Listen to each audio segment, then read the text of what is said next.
Ora, sejam muito bem-vindos ao início das nossas videoaulas de Fisiologia do Exercício ou do Esforço, que integram a matéria dos sistemas cardiorrespiratório e endócrino-metabólico.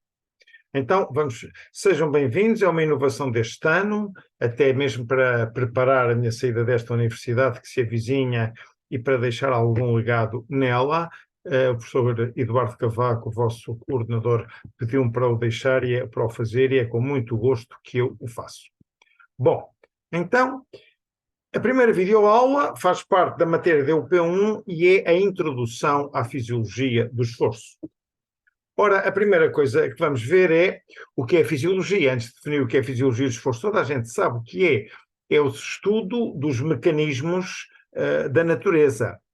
Porque eu tenho dito muitas vezes que o método da vossa faculdade de estudar por blocos, em vez de estudar por disciplinas, como eu estudei, transversais, anatomia do corpo todo, fisiologia do corpo todo, histologia do corpo todo, bioquímica do corpo todo, ambos os sistemas têm vantagens e desvantagens. Este método integrado tem vantagens se as coisas forem bem integradas e acabar e vos conduzir até ao raciocínio pré-clínico para depois entrar nos ciclos clínicos. Mas, ao estudar por blocos, cardiorrespiratório, digestivo, hematológico, etc., convém que tenham uma ou duas aulinhas sobre o espírito das disciplinas. O que é o raciocínio e a linguagem da fisiologia, o que é o raciocínio e a linguagem da histologia e assim sucessivamente. Portanto, em relação à fisiologia, que estamos aqui a falar, ela vem da palavra physis, do grego, que significa natureza. Portanto, a fisiologia, logos, tratado, o estudo sobre, é o estudo da natureza, como é que a natureza funciona. Portanto, a fisiologia tem aqui uma das possíveis definições dos vários, como é que funcionam as estruturas dos vários seres vivos, em condições normais, que eu pus ali é encarnado, e já vão ver porquê. E ela pode aplicar-se aos diversos seres vivos, micróbios, plantas, animais e humana. Portanto, a fisiologia opõe-se à fisiopatologia, que é, no fundo, o estudo dos mecanismos quando há alteração. Vocês, quando estarem em clínica, quando estarem as várias doenças, vão estudar a sua fisiopatologia, porque é dela e dos seus mecanismos que nós vamos perceber os sintomas, os sinais e os sindromas que as constituem. Portanto, a fisiologia normal engloba o estudo dos vários mecanismos nos vários sistemas do organismo. O problema é que quando a ciência moderna, depois no fundo da Idade Contemporânea, começou a ter o seu desenvolvimento exponencial na época do Renascimento, surgiu este conceito muito querido aos renascentistas, nomeadamente ao Da Vinci, o homem vitruviano, que já conhecem esta imagem. E basta olhar para a imagem para perceber em que é que consistia o paradigma do corpo humano. O paradigma antigo era um homem no sentido andro, portanto o antropos, antropologia, homem no sentido humanidade típico, era o homem andro, não antropos masculino, de meia idade, portanto nem era criança, nem jovem, nem velho, e como veem estava estático, em repouso, e assim, que é onde eu vou querer chegar, e assim se considerava que era o homem típico, normal.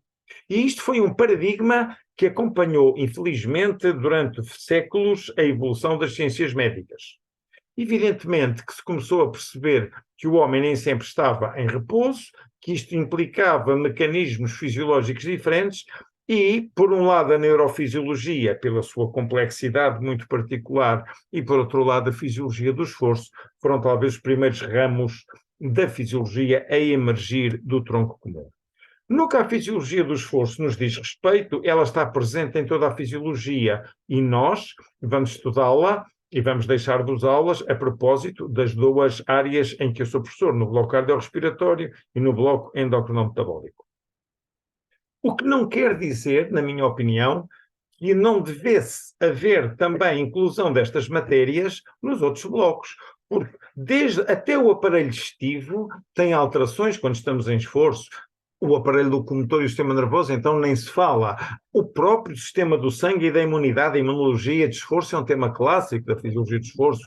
No sangue, a hemoconcentração, a hemodiluição, mas deixaremos, da parte que me toca, a entrada na fisiologia do esforço, nestes dois blocos que têm tanto a ver com o esforço. O cardiorrespiratório, que vamos ver neste primeiro trimestre, e depois no segundo semestre, o endócrino metabólico. Portanto, este é o vosso primeiro contacto com a fisiologia do esforço, e quero-vos dizer já, aqui na universidade, que todas estas videoaulas têm e originam algumas PEMs para exame. Pronto. Portanto, ela está integrada nestes dois blocos, que eu já falei anteriormente, embora fizesse, repito, sentido também estudá-la a propósito dos outros, e ficam uma espécie de um legado após a minha saída, provavelmente no fim deste ano letivo, para a minha aposentação. No quarto ano, vocês voltam, ou têm voltado, enquanto eu sou professor desta escola, a contactar numa cadeira anual e obrigatória, chamada Nutrição e Atividade Física em Medicina, que é uma cadeira de quarto ano, que eu, quando chegar o vosso quarto ano, em que eu já seguramente não estarei nesta faculdade, não sei se se vai manter ou não, mas se mantiver, implica, para perceberem bem, que dominem bem a matéria desta fisiologia de esforço que vos estou a dar. Então, depois desta introdução básica à fisiologia, vamos, neste vídeo, apenas apresentar dois conceitos básicos em fisiologia do esforço. O conceito de respostas agudas ao esforço e de adaptações crónicas ao esforço. Provavelmente vocês já conhecem duas palavras muito médicas, muito típicas, agudo e crónico. Uma situação é aguda quando não existia e surge de repente, e surge com muita intensidade. O conceito de agudo pressupõe um perfil temporal súbito, de repente, e muito intenso. Eu dou sempre aquele exemplo, um bocadinho pateta, dos filmes policiais e da espionagem que a gente vê na televisão. Está um indivíduo, um espião, que vai meter uma escuta no bolso do casaco de um cidadão. Meteu-a de repente, e ele nem deu por isso. Se tiver lá muito tempo para mexer com a mão, ele nota que estão a mexer no bolso. Súbito. Pronto, é isto. O conceito agudo. Eu estou bem, torci um pé, passei a estar mal. E tenho uma situação intensa. Porque se não for intensa, eu não me percebo que a tenha. E muitas vezes as patologias agudas são mortais. O conceito de crónico já é uma coisa que não existia, mas uma vez aparecida fica sempre. Ou seja, passa a fazer parte da natureza do ser vivo, neste caso da pessoa. Confunde-se com a sua própria natureza. São situações que se estabelecem lentamente, ao contrário da aguda, surge rapidamente, que não são tão intensas, porque se fossem tão intensas a pessoa até provavelmente morria, não aguentava tanto tempo com essa situação, e o conceito agudo e de crónico. Ora, quando nós fazemos esforços, exercício físico, nós temos respostas agudas ao esforço, como temos respostas a qualquer estímulo fisiológico. E as respostas ao esforço envolvem todos os aparelhos e, portanto, as suas células e órgãos e tecidos que estão envolvidos. Portanto, como é evidente, as respostas agudas ao esforço dependem do tipo de esforço que eu estou a fazer.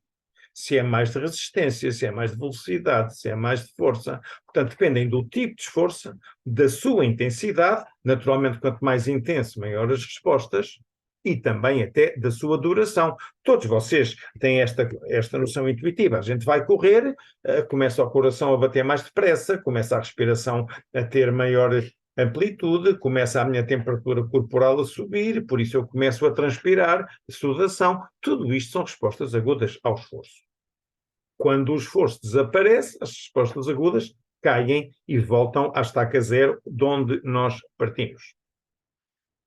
Mas, se eu me expuser muitas vezes ao estímulo que dá origem à resposta aguda, ou seja, se eu fizer exercício muitas vezes e estiver muitas vezes exposto a este estímulo, ou seja, quando a exposição às respostas agudas é repetida, vão surgir mecanismos no nosso organismo que visam diminuir a amplitude das respostas agudas. E porquê? Porque não é fisiológica em termos de homeostasia a resposta aguda. Reparem, a gente vai correr ou vai dançar depressa ou uma situação qualquer, atividade sexual, o que vocês quiserem. Não é fisiológico eu estar a bater a 120 nem a 140 por minuto, nem a estar a hiperventilar, nem estar com a temperatura corporal elevada e a suar. A resposta aguda é sempre um afastamento da minha homeostase, do meu ponto de equilíbrio, portanto já vamos à frente compará-la a um stress. O organismo desenvolve mecanismos para repor a nossa homeostase. Então, se eu me exponho muitas vezes a estes estímulos que condicionam a resposta aguda, vão surgir na minha natureza, passam a impregnar os meus sistemas, e por isso são crónicos, adaptações que visam o quê? Quando eu estiver outra vez exposto ao mesmo estímulo, a resposta aguda ser menos exuberante, ou seja, o meu desvio da homeostase ser menos acentuado. Se eu não estou habituado a correr, eu corro um bocadinho, tenho uma pulsação muito rápida. Se eu me habituo a correr, mesmo ao fim de umas semanas, começo a ter menor elevação da frequência cardíaca para a mesma distância e velocidade. Claro que a frequência continua a subir, já não sobe tanto quanto subia quando eu estava destreinado. Ou seja, como já perceberam, o estar treinado significa o conjunto destas adaptações. Portanto, obviamente, elas também dependem do tipo de esforço. Se o meu esforço é fazer muita força, eu vou ter adaptações de massa muscular aumentada. Se o meu esforço é, sei lá, fazer trabalho de flexibilidade, a minha adaptação é aumento da amplitude articular. Óbvio. Portanto, também dependem do tipo de esforço, da intensidade do mesmo e, naturalmente, da regularidade. Para elas surgirem, isto é, para eu estar treinado, tem que haver uma exposição regular ao estímulo. Eu dou sempre o mesmo exemplo da bota apertada e do calo. Eu, se tiver uma bota, um sapato muito apertado, leva um casamento, fico com dores. Ao fim do dia, terei o sapato, que alívio. Tive uma resposta aguda, que foi a dor, não tenho adaptação crónica nenhuma. Mas se eu tiver que usar este sapato, infelizmente, todos os dias, com o passar dos dias eu começo a fazer um calo, uma zona de fibrose, que me vai amortecer o contacto e diminuir a sensação de dor. Portanto, é preciso uma repetição da exposição ao estímulo para se desenvolver a adaptação crónica. Continua a doer, mas se calhar dói menos, independentemente das problemáticas que o calo a longo prazo me possa fazer, como aliás as perturbações crónicas também as dão. Logo, o que eu quero que retenham deste primeiro slide é que há uma magnitude inversa entre encarnadas e azuis, ou seja, quanto mais adaptado eu estou ao esforço, menor a amplitude das respostas agudas para o mesmo esforço. Porque é esse o seu objetivo, diminuir a sua amplitude. Ora, o esforço físico é um stress. Evidentemente que é um stress, porque se eu perceber que estou a 140 por minuto, eu estou a transpirar, eu estou com um aumento da vigília, ele é um desvio da homeostase, portanto é um stress, só por si um stress fisiológico, e muitas vezes, e nós vemos isto no desporto, o desporto competitivo junta-lhe o componente do stress psicológico, do espírito competitivo, da sensação da responsabilidade. Ora, como stress que é, vocês sabem que o nosso sistema fisiológico principal que a natureza nos dotou para lidar com o stress é o sistema nervoso vegetativo. E, portanto, esforço físico, fisiologia do esforço e sistema vegetativo têm tudo a ver, vamos tirar a imagem daqui, têm tudo a ver uma coisa com a outra. Quer nas respostas agudas, como sabem, vocês até aprenderam aquela mnemónica do fight or flight, portanto, é o sistema quando está o simpático, é aquele que nos dá possibilidades acima das nossas possibilidades usuais, e é a sua estimulação que aumenta a frequência cardíaca, a pressão arterial, a temperatura corporal, a respiração, a sudação, etc.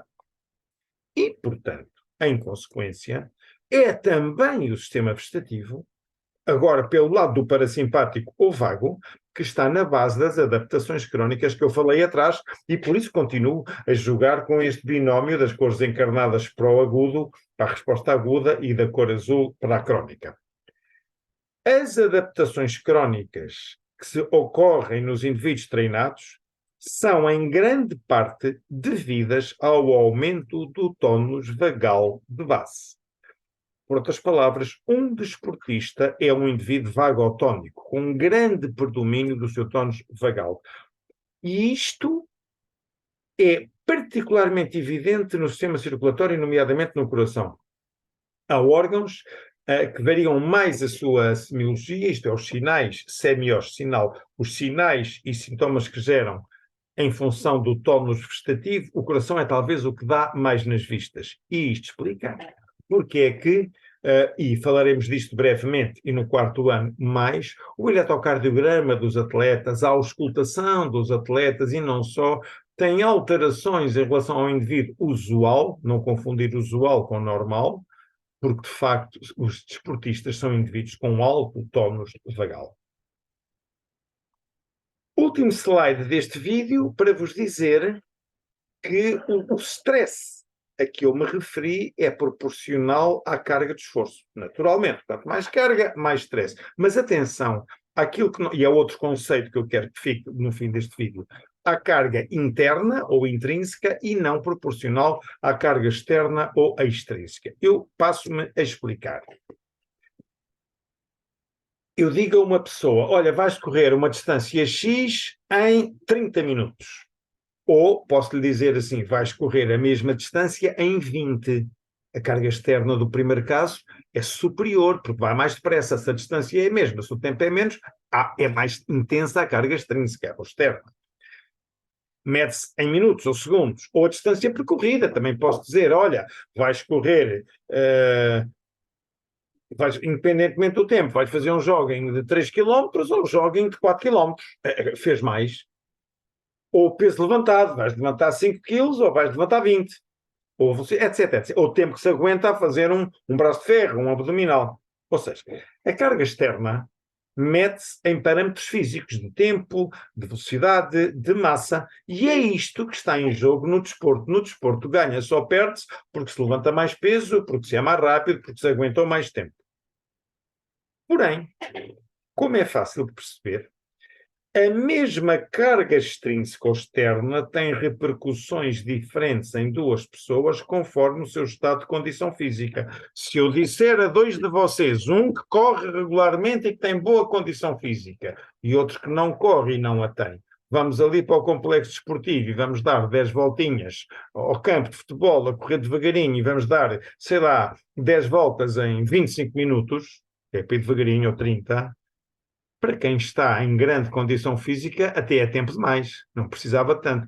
Quem está em má condição física acaba derreado e demorou mais do que 30 minutos. Então, quando nós temos a perspectiva do stress, porque para aquele que está em boa condição física, correr 4 km em 30 minutos não é grande stress. Grande stress é se corresse em 20. Então, o que interessa, numa ótica fisiológica do stress que o exercício provoca, é a carga interna. Esta já não se mede. E eu ponho encarnado porque é esta que determina as respostas agudas. A carga interna já não se mede em termos de quilos, de metros, de tempo de esforço, mas em unidades de repercussão fisiológica. Por exemplo, qual é a percentagem da minha frequência cardíaca de reserva? Ou qual é a percentagem da frequência cardíaca máxima que eu tenho, que eu atingi? Ou qual é a percentagem da minha máxima força que eu consegui fazer? Etc. É o impacto. Dois indivíduos, um em forma, levezinho, e o outro que não está em forma, vão correr a mesma distância, e um faz de conta, a 40% da sua frequência cardíaca de reserva e o outro vai a 65%. Este tem um stress muito maior, mesmo que tenham feito o mesmo tempo, na mesma distância. Então, a carga interna é aquilo que nos interessa em termos de prescrição do exercício, quando o objetivo é isto que eu pus em bold, porque é uma área, e é uma das áreas que eu mais me dedico, o exercício e saúde, ou seja, quais são as doses, as quantidades e os tipos de exercício bons para a saúde, quando é que são insuficientes, quando é que começam a ser demais, e isso tem tudo a ver com o tema da cadeira do quarto ano. Portanto, repetindo o que eu disse, o tal stress que o exercício provoca tem a ver com a carga interna, isto é, com aquilo que representou de amplitude de resposta aguda e não tanto com o parâmetro da carga externa, que depende da condição física de cada um. Era isto que eu tinha para vos dizer neste primeiro vídeo, e os nossos vídeos continuarão a ser assim, de curta duração, e terminaremos sempre com este último slide. E preparo-vos para esta matéria, porque cada vez mais a medicina tem que se preocupar em ser uma medicina do estilo de vida, promovendo práticas salutogénicas, como se diz, e uma delas é incentivar as pessoas ao exercício. Pronto, foi um prazer, até à próxima e até ao próximo vídeo. Obrigado.